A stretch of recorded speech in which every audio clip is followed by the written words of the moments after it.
Tonight, we're going in depth on that tragic case out of Chester County. A woman randomly shot and killed while driving in Tredyffrin Township on Saturday. On Monday, we learned that this man, 40-year-old Steve Yan, was arrested for the crime. Then NBC 10's Lena obtained the criminal complaint in this case that described a shocking timeline leading up to the shooting because it showed a lot of interaction between Yan and Tredyffrin Township police just hours before the shooting. So let's walk you through this timeline, all according to court documents. So on Saturday, March 7th at 8:30, Yan drove to a PNC Bank parking lot in Paoli, called 911 claiming that he was being followed and that he had a loaded 9mm revolver. When police got there, Yan frantically told them he was being followed, and an officer told Yan he needed to commit himself into Paoli Hospital for a mental health evaluation. The officer also told him he needed to surrender his weapon. According to the criminal complaint, Yan refused to turn over his gun, for which he had a legal permit to carry concealed. He did agree to go to the hospital if they escorted him. Once he got to the hospital, he refused to go in, claiming the vehicles in the parking lot were the very same ones following him. Then, officers allowed him to leave. Less than 2 hours later, at 10:45, officers responded to a report of a crash. When they got there, they found a woman shot, slumped over the wheel inside her vehicle. She sadly died the next day. Yan was arrested the next morning, and now so many in the community have questions about this case. Why was he ever allowed to leave? Why didn't officers take his gun? Could he have been committed involuntarily for that erratic behavior that Deanna described earlier?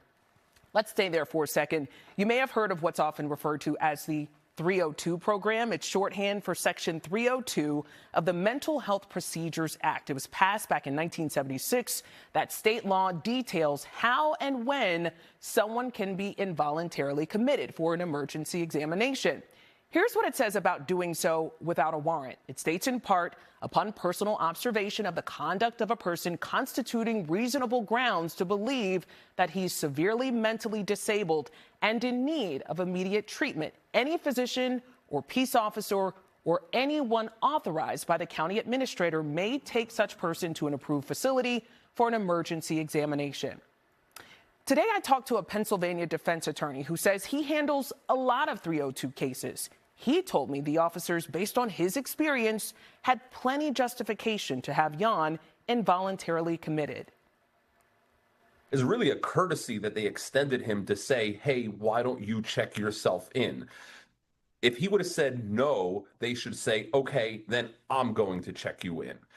So they extended a common courtesy to somebody.